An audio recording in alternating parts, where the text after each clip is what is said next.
Hello and welcome to another edition of Critical Q&A, the show where I answer your questions based on what you've left for me in the comments section of my Q&A videos or have sent to me by email at askchrisshelton@gmail.com. If any of you guys haven't checked it out and you're interested at all in this subject matter, I posted a podcast yesterday about Michael Wolff's new book, Fire and Fury, Inside the Trump White House, with lots of my opinions and ideas and researched information about the Trump campaign and the Trump presidency and various things, as well as some pretty critical remarks about Hillary's campaign, the media, and lots of other things that I just like to rant about. Politics is mostly a lot of opinion, and so that video that I posted, the podcast, is a lot of opinion. But it is a chance for you to see me in a shirt and tie and jacket rather than a t-shirt, and just sort of let loose for an hour on that whole subject. I don't find making things about politics or talking about politics to be particularly as satisfying as I do talking about these other things, because I think the main subject matter of my channel is more broadly helpful and useful than talking about politics. But I tell you, man, just like everybody else, been really wrapped up in this for the last couple years and a year and a half or so, and I have to say what I have to say sometimes. So anyway, for those of you who left some positive comments and feedback on that, thank you very much. I really did appreciate it. And if you disagree with me, that's totally fine too. I'm not, really particularly interested in getting in big, long, drag out arguments about things. All I ask is if you watch what I put out, please do actually watch.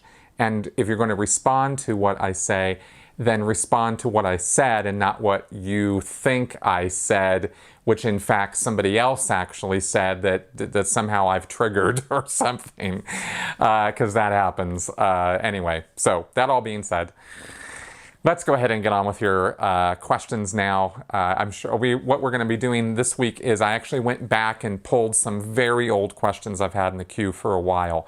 I'm trying to clean out some old stuff, and so that's what we're going to tackle this week. Here we go. The Crackpot ExScientologist here.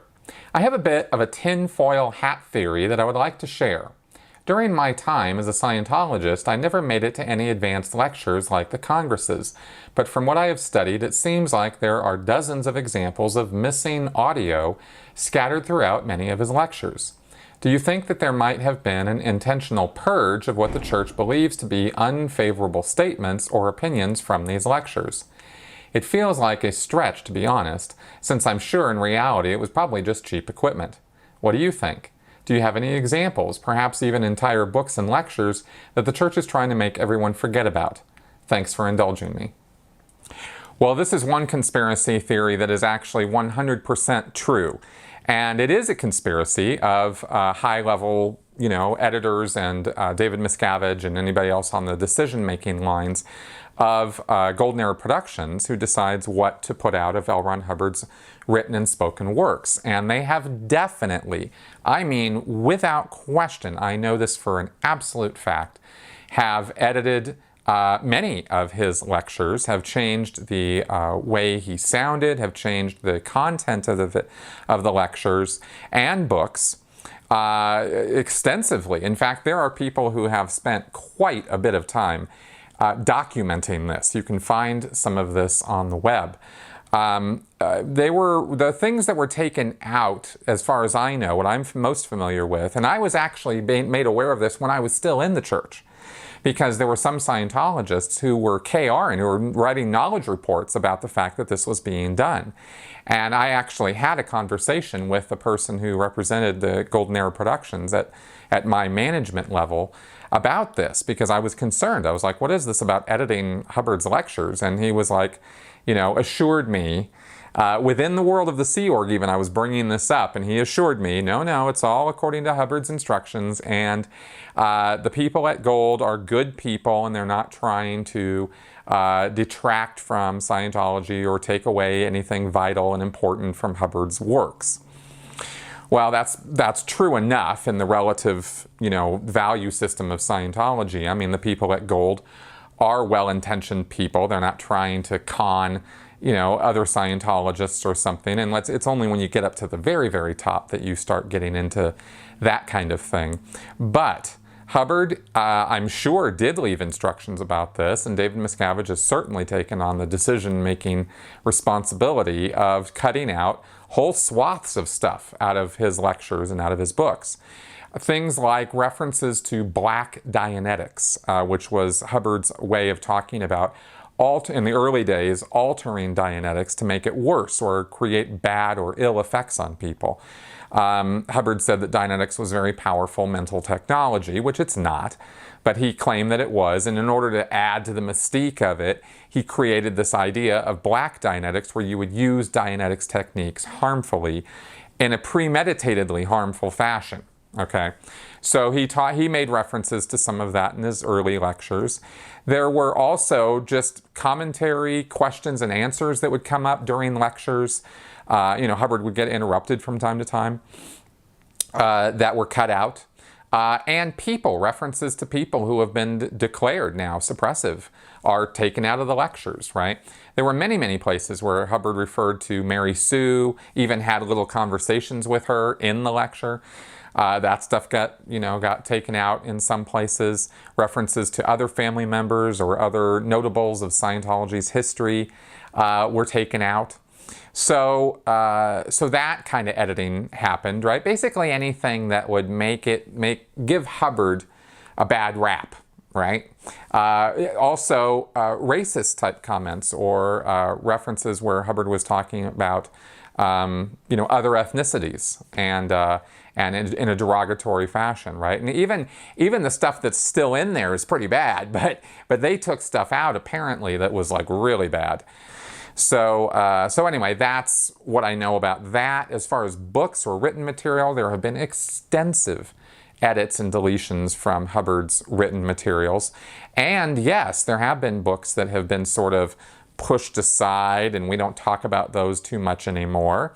One of those being a book called Hymn of Asia, where Hubbard claimed to be the reincarnation of Buddha, or the fulfillment of a prophecy, more specifically, of Maitreya, which is an old, Hindu-Buddhist philosophy. Hindu-Buddhist, I'm not amalgamating the two. I don't remember which one it was. I think it's Buddhist. Some old, prophecy that Hubbard claimed existed, which I believe exists, but it doesn't exist in the context and wording and description that Hubbard gives it. Hubbard made it out that he was Maitreya, right, or Maitreya, and if you actually look this stuff up, you find out, no, not so much. So Hubbard tried to pawn that one off on his followers in the mid-late 50s. I think he wrote this whole poetic work called Hymn of Asia. So. And they even put that to music at one point. But now you really don't hear too much about that. And the book has not been available for sale by the Church of Scientology in many, many years. When I was still in, they actually took it out of circulation and you couldn't get it. But then they put it to music and sort of made this opera, and then that kind of happened, and then you never heard about it again, ever. So that is one work I know they've sort of brushed under the rug. I don't know if there were any other works written by Hubbard that have not ever, that have been hidden away. I mean, Excalibur, obviously, they have copies of, and they've never released or printed any of that. And Revolt in the Stars, which is the screenplay Hubbard wrote. That's not got broad issue within the church. You'd have to really kind of be an old-timer and have been around for a while to have even heard of it. So that's what I can think of off the top of my head, at least. But the answer to your question of whether you're wearing a tinfoil hat or not is a resounding no. That's not a tinfoil hat situation. You are right, and that has happened. Elmo, could you describe how it is in the Sea Org when you get older? Is there retirement, or a pension plan, or a reduced work program? Is there a Sea Org cemetery? Burial at sea? Are these expenses paid for? Perhaps these issues have changed over the decades since the start of the Sea Org. Can you comment on any changes with these topics over the years? Okay, I have spoken about Sea Org senior citizens in the past, but let's go ahead and just go over a couple more things on this. As people get older in the Sea Org, they're generally given a more lax schedule, a reduced schedule, because they're just not physically capable of continuing to put in a full-time Sea Org schedule. But a lot of those old senior citizens I saw were some of the most dedicated. I mean, they were pretty hardcore believers. They were lifers, right? I mean, they knew they were going to die in the Sea Org. These were people in their 70s and 80s. So they were pretty all in. And they had letter writing kind of jobs. I mean, these were not people who were working, grueling, tough jobs as a general rule, right? They were mainly letter writers or did folder work, right? In other words, administrative work, sitting at a desk most of the day, doing writing or typing, right? If they were doing letter writing on a computer, let's say, or a typewriter. I saw some old people who were doing grounds kind of work or estates work or engineering work.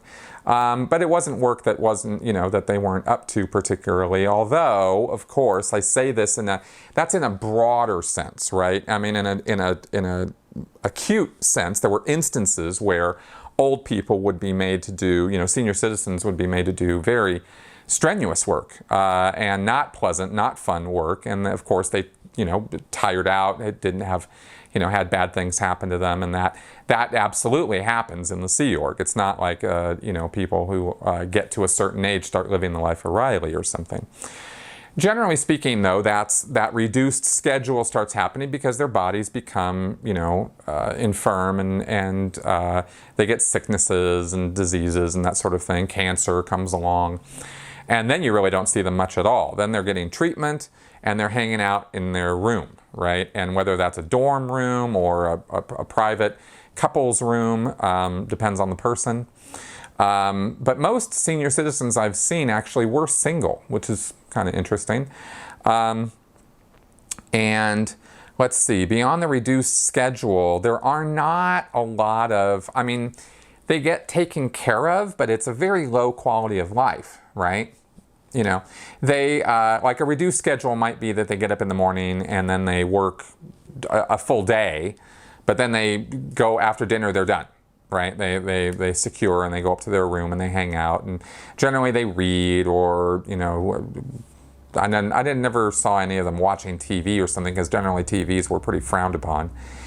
Anyway, and they kind of live out their years that way. I did see a couple instances of senior citizen Sea Org members who just couldn't work anymore. They just got to a point where they were either a bit senile, they could not remember things well enough to be able to hold down a job, and old enough that their bodies were just too slow and they just weren't going to be able to cut really any kind of work at all.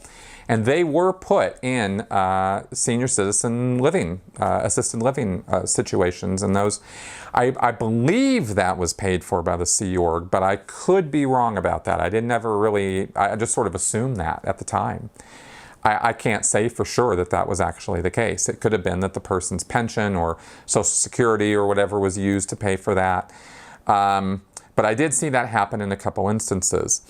When I also saw that people who were in Clearwater, older Sea Org members from there, were shipped to Los Angeles because they didn't want them dying off at Flag in Clearwater. They didn't want any kind of deaths involved with anything going on over there. No inquiries, no deaths, nothing, right? Just lock it down.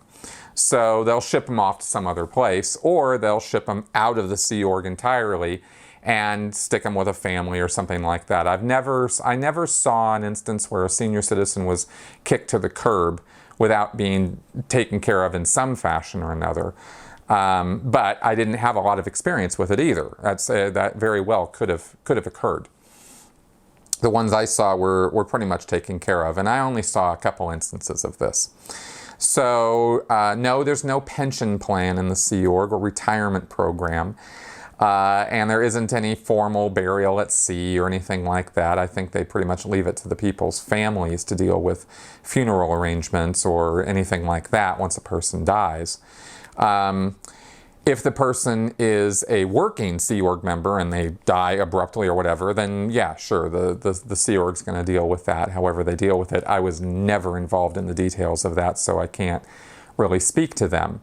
Like anyone who dies in the Sea Org, they are given a memoriam write-up of their accomplishments as a Scientologist and Sea Org member, and a 21-year leave of absence is formally granted to them because it's assumed that they're going to come back around in their next life and pick back up on being a Scientologist and a Sea Org member and report for duty. So that's always the attitude of Sea Org members about people who've died, old or young, you know, when that happens.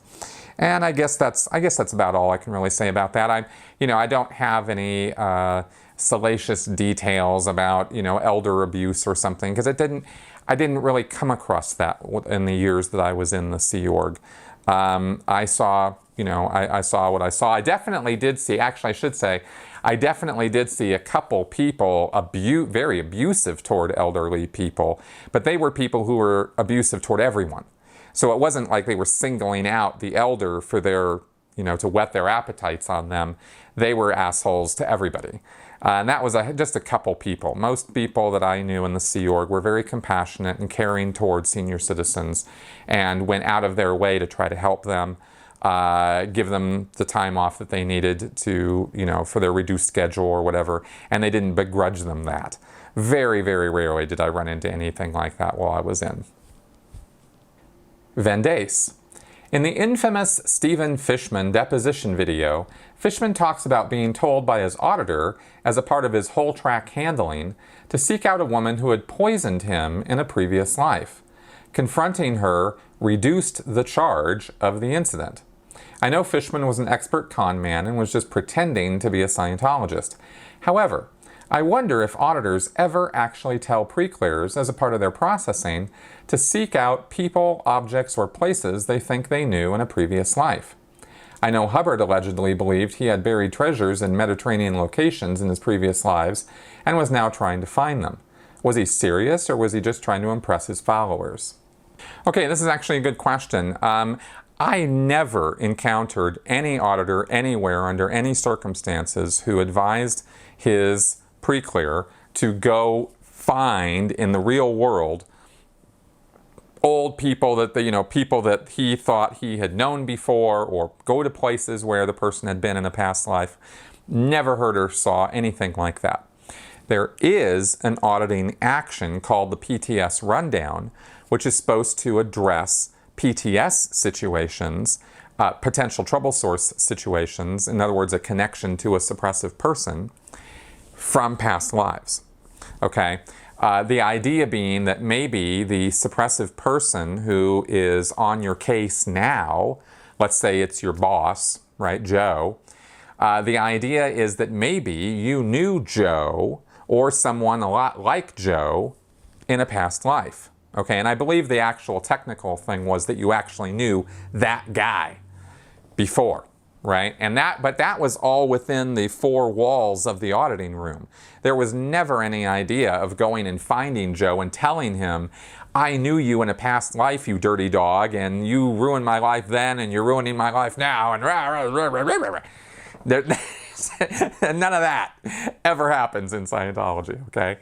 But people would, lots of times I had discussions with Scientologists, just informal social conversations, where they freely talked about places they had been in past lives, people they had known in past lives, and Hubbard even commented on how young men would use the idea, the fantasy of having known each other in past lives to pick up women. So, and I don't know that it was only men who did that, but that's what Hubbard commented on, right? Is that this was one of the reasons Hubbard gave for not talking about your past life experiences with others, is because it was used to, sexual advantage by, rather immoral Scientologists, I guess. I actually thought, that somebody I had a relationship with at one point, not my ex-wife, but somebody else when I was in Scientology, was somebody that I knew in a past life, right? And we kind of talked about that. So you can have that kind of thing happen all the time in Scientology.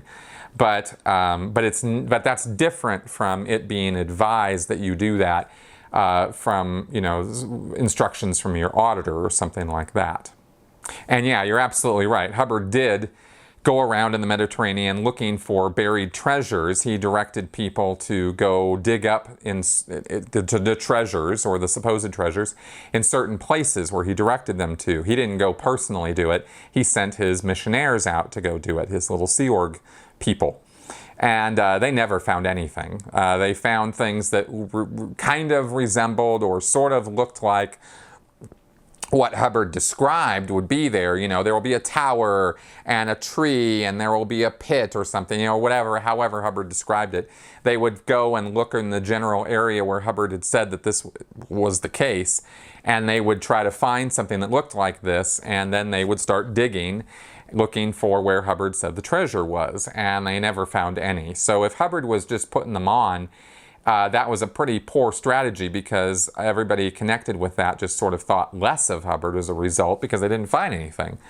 So I don't think Hubbard was putting them on. I think Hubbard really believed that was the case, that he had caches of treasure around the Mediterranean, and he wanted to have them dug up so he could be rich, rich, rich.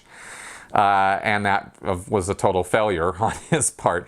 That was all laid out in a book called Mission into Time. And by the way, on that earlier question about books and stuff that have sort of disappeared, that's another one of those books that you don't really see too much in Scientology anymore. But I don't know that there was any effort made to actively get rid of it. I don't know what the publishing history was on Mission into Time as to why they stopped producing it, but at some point they did. So there you go. Charles A. Prince. What is Scientology's viewpoint on karma? Did Hubbard come up with his slant on it? Is it taught in one of the levels, and do they believe it? Scientologists do not believe in karma. Now, by karma, when I say that, what I understand from a Western point of view about karma is that it is a cosmic force, or sort of cosmic scales of justice, or the idea that if you do, I've heard it explained to me a few different ways, but basically the idea is that what you do now could be revisited upon you at a later point in time, whether that's something good that you've done or something bad that you've done. It's not all just bad. But there's this sort of idea of these scales, and there's a balance, and whatever, however that's supposed to work. And clearly, if such a thing existed, it would be an external force or entity or awareness of some kind that was sort of creating this cosmic justice of some kind, right, or balance. That's how I understand it. So from that point of view is how I'm answering this question, okay? And no, there's nothing like that in Scientology. Now, what there is, okay, is personal responsibility for everything that's happened to you. Okay, this is how Hubbard lays it down, is he is not some external force. It's you who's doing it. Okay, who's creating that balance. And you're doing it kind of subconsciously but knowingly, because you are basically a good person or a good spiritual being. In other words, you're of good will or good intent. You don't want to be hurting other people or harming other people, and yet you've degraded to a point over all these trillennia where you might be a Hitler, or you might be a really bad person, or something. You might just be a generally kind of a douchey kind of person. And yet you don't want to be. When you're doing bad things or harming other people, that's a bad thing to do. Even if it's deep, deep, deep, deep, deep down inside, there's some little inkling of awareness that that what you've done is wrong and bad on a broad, big moral compass, okay, that we're all sort of operating on. This is all Hubbard's assertion, okay? So if you find yourself doing bad, if you find yourself committing overt acts, as they call it in Scientology, on other people, whether it's harming other people, killing people, stealing from them, whatever the specifics of it are, you will somehow yourself revisit those bad things upon yourself, okay? And the way this is expressed in Scientology is it's called you pulled it in, okay? You pull that bad thing in on you, okay? Hubbard talks about this in terms of energy flows. You outflow something bad, you're going to inflow something bad. You're going to pull that bad energy or bad action back in on yourself in a sort of, again, it looks like it might be karma or something or justice, but it's you doing it, okay? Which is why I differentiate it from karma. And that's about the simplest way I can explain it. Maybe there's more details you'd want to know about that or something, but that's kind of the easiest way I can think of. So there you go. Stefan, how much of Scientology ideology is hidden in movies, besides Battlefield Earth, which is obviously 100% Hubbard? I mean other movies with, let's say, Tom Cruise. Since you're a movie buff and former Scientologist, you might spot ideology or other things hidden in movies taken from Scientology, which the actors or writers packaged or placed in movies. I heard also some of Will Smith movies have some Scientology ideas hidden in them. Yes, this does happen. I have heard from my friend Mark Headley. He talked about, I think he wrote a whole article about how there was Scientology symbology and ideas in Will Smith's movie After Earth. I think that was the name of the movie. I didn't actually see it. And I think that was a M. Night Shyamalan movie. But so he wrote it, not a Scientologist, right? But Will Smith might have come in and made some adjustments to the script, like superstars like he can have the ability to do. But again, I didn't see that movie. What I did see, and what I can talk to about this, was John Travolta in the movie Swordfish. Okay, he practically quoted L. Ron Hubbard in that movie. And that was the most blatant example I've ever seen of Scientology ending up in a movie, of a Hollywood production. There's a scene where John Travolta's character is talking to Hugh Jackman's character, Stan, and he's explaining to him, this is near the end of the movie, in a bus. They're sitting there going off to the big climax of the movie, and John Travolta's character explains to Hugh Jackman, or asks him a question. He says, if you had a cure that would to a disease that would cure 100 or 1,000 people, but one person would die, what would you implement that cure? And Hugh Jackman's character is like, no, of course not. That's ridiculous. And John Travolta's like, of course you would. It's the greatest good to do that. That's ethics, right? That's how ethics works. And he was explaining this in the context of how his character in the movie could do all these horrible things as a terrorist, which is what he was acting like, but he was doing this in order to justify, he was rationalizing his behavior because the character was somebody who was acting in the best interest of the United States by getting money to fund operations to take out terrorists. And it was a wholly ridiculous premise, but then again, maybe not. I don't know. When you hear about some of the nonsense the CIA has gotten up to over the years. But anyway, that rationale of how Travolta was explaining all that was lifted almost word for word out of the Introduction to Scientology Ethics book. So that was definitely in there. I don't recall anything that I've seen in a Tom Cruise movie that I would say, oh, that's right out of Scientology texts, right? Because remember that Scientology is borrowed from many other things, and a lot of the more basic Scientology concepts are just common sense principles. So you see that kind of stuff in movies all the time, but I couldn't, just because Tom Cruise is in a movie where some common sense principle is brought up, I can't go, oh, Scientology, right? I've never seen a Tom Cruise movie or any Scientologist in a movie where they were discussing body thetans or man's immortal spiritual nature or anything like that, right? Oh, that did make me think of another John Travolta movie, though, called Phenomenon, where he played a regular guy who gets hit, one day realizes or gets hit by lightning or something happens to him and he suddenly has these psychic abilities. And as that movie progresses forward, there are some Scientology-like things sort of thrown in the mix, but kind of the let's all get along and can't we all just live together, and maybe if we did so, we'd see that there's a commonality to our life and our nature, right, our spiritual nature. So that was kind of also in there. John Travolta, I think, has done more to disseminate Scientology principles in his movies than Tom Cruise ever has, now that I think about it. But that's just what I can remember off the top of my head. So yeah, you will see some Scientology principles out there, but probably more in JT movies than you will in anything else.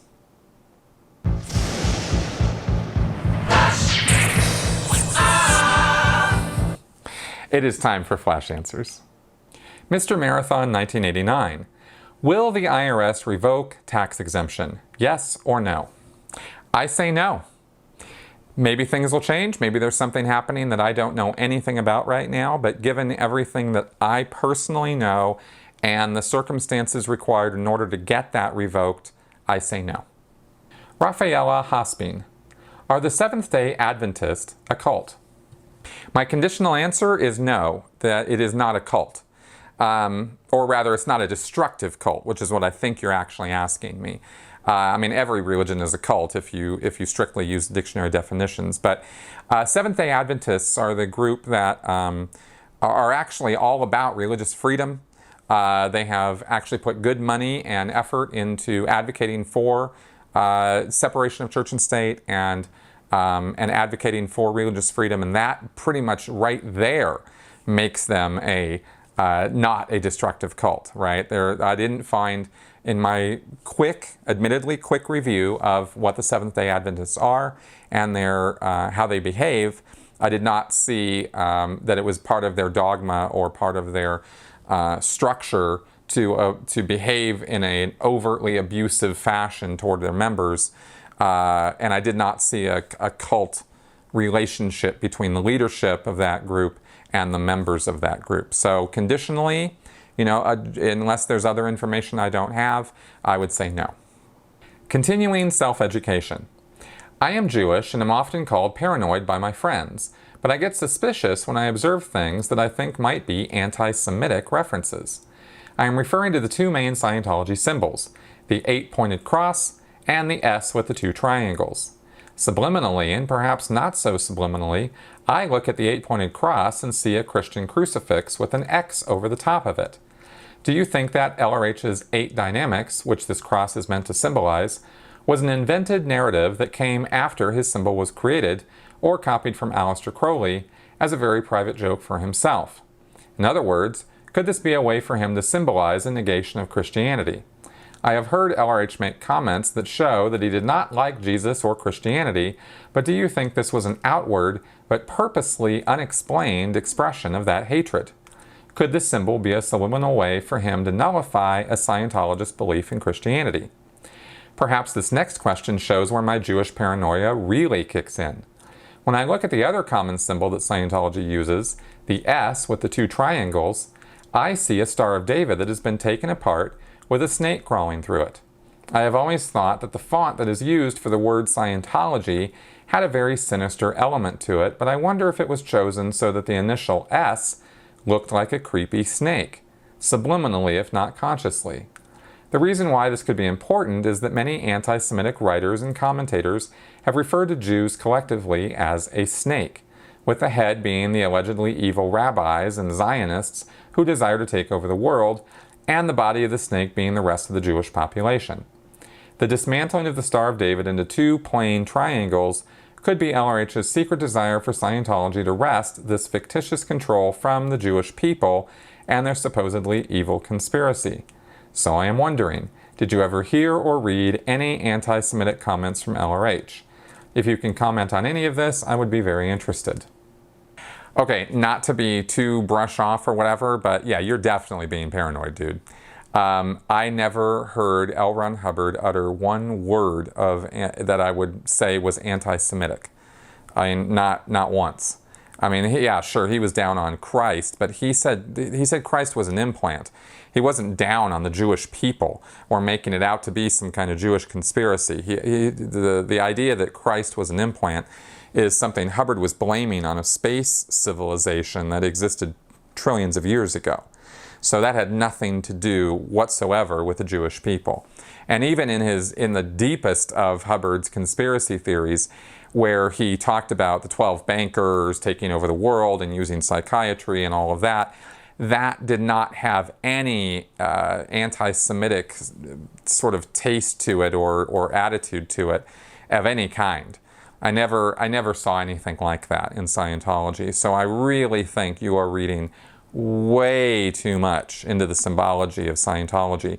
Hubbard ripped off the Rosy Cross, which I've covered already on this show before, from the Rosicrucians, which was an OTO thing. And so if you could trace it back to the OTO, and you could start looking at that, maybe there's some anti-Semitism connected with that. I have no idea. But that's not why Scientology or why L. Ron Hubbard adopted that symbol. I've done a video on the 8 dynamics. It's a very early concept in Scientology. In fact, in Dianetics, before Scientology was even a subject, the concept of the 8 dynamics had already been formulated. So, and as far as the S and double triangles, yeah, I can't really go there with you, dude. I have no evidence whatsoever that Hubbard created that symbol in a way that it was supposed to be an anti-Semitic message. So I call bullshit on all of the above. Okay, everybody, that's our show for this week. Thanks for coming around. I hope you found my answers entertaining, interesting, and educational. Please leave any comments or questions in the comment section of my Q&A videos, and I will see them and I will address them. Thanks for coming around, and I'll talk to you guys next week. Bye-bye.